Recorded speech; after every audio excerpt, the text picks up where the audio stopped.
Thank you very much. Our first speaker is Robin Arvora, Prevalence of Maculopathy associated with pentosan polysulfate therapy in Kaiser Permanente, Northern California.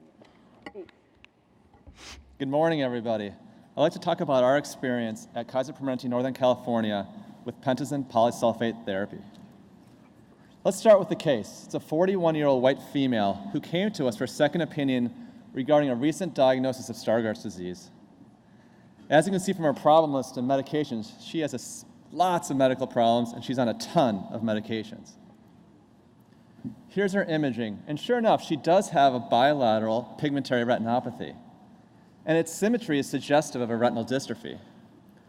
However, there are some features that are uncharacteristic of Stargardt's disease.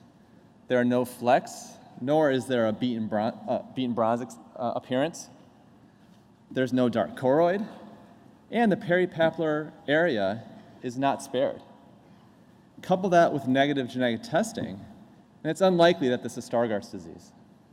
But what is it? And I think for many of us, we'd have labeled this something like pattern dystrophy or maybe atypical macular degeneration. But fortunately, this case came in about a month after the Academy last year, where I sat in on a great paper by Dr. Jain from Emory, and he presented 6 of his cases where he linked patients with a similar phenotype with a medicine called pentosan polysulfate sodium.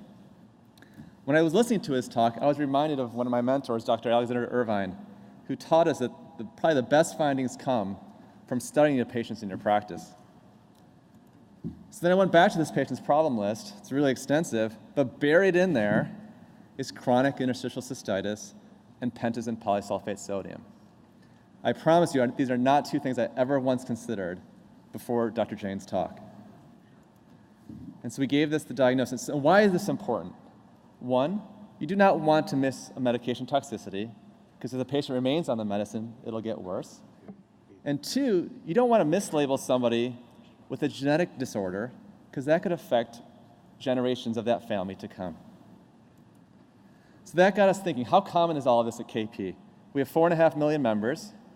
Only about 1,100 have interstitial cystitis on their active problem list, and only 475 patients are taking this medicine currently. This is not Xalatan. So as part of a quality operation, we brought in 141 patients who are currently taking the medicine and have taken it for about 5 years. That's 5,000 tablets, 100 milligrams each. We waited about 6 months, and then it turns out about 2/3 of these patients came in. We got lots of retinal imaging on them, and then we scored them. Definite maculopathy, as based on characteristics by Dr. Jain's studies, indeterminate or normal. And here are the results. About 24% of these patients had signs of definite toxicity. The 2 main correlates were race and cumulative dose, and you can see by the time patients have taken 1,500 grams, which is about 15 years of therapy, 42% of these patients had signs of this maculopathy. Here's another way of looking at the results. Patients with maculopathy versus those without, it's about 40% more tablets, and with a p-value of 0.01, they're much, much more likely to have maculopathy the more tablets they've taken. So real quick, here's some clinical characteristics that we found that were very similar to what Dr. Jain's reported. It's a very bilateral and reticular pigmentary retinopathy that is centered on the fovea and honestly best seen with autofluorescence. In those patients that we had longitudinal imaging on, it seems to progress much, much more rapidly than what you would think a pattern dystrophy would. And it goes to almost involve the entire macula from arcade to arcade.